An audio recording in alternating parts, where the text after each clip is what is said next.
Now, former Health Secretary Sajid Javid had urged the new Labour government to improve treatment and research into the debilitating disease ME, also known as chronic fatigue syndrome, which has no known cure.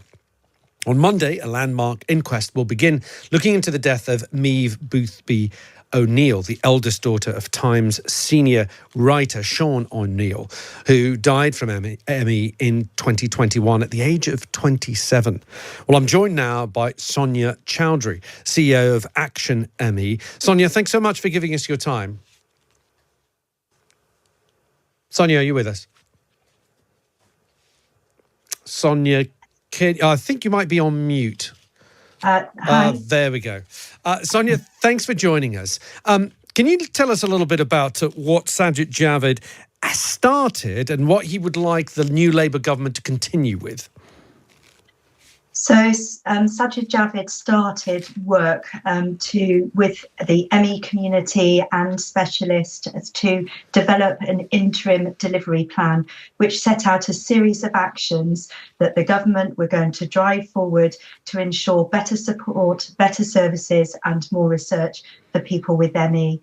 That got delayed. It went to consultation. There was a huge amount of responses through the community, and those consultation responses were being considered, and we were expecting a final delivery plan to be produced, but that has obviously been delayed as a result of the election. And what we are all hoping now is that the new Labour government will deliver on the previous promise to change things for the better for people with ME.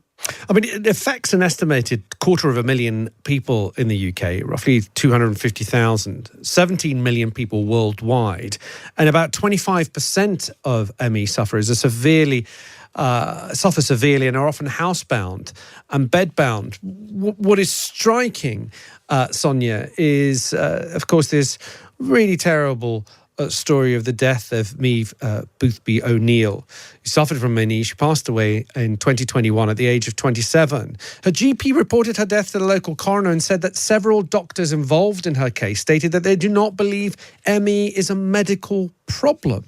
That seems shocking that we're still having doctors who think that it's all in people's minds. It's absolutely appalling. There's no other way to describe that.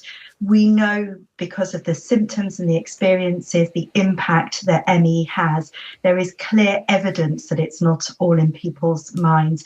And indeed, just this last week, it's been said the same for people experiencing Gulf War syndrome. And now there is absolutely clear scientific evidence of the cause for Gulf War syndrome. And we know that that is the case for ME. We're involved in a big genetic study, the world's largest study for ME, and we know that there will be a genetic cause or causes. And so hearing doctors say quite clearly that it is all in the mind is simply not acceptable. And luckily that is shifting, but it's not shifting fast enough. Sonya, thank you so much for giving us your time. I really appreciate it. Sonya Chowdhury there, CEO of Action ME.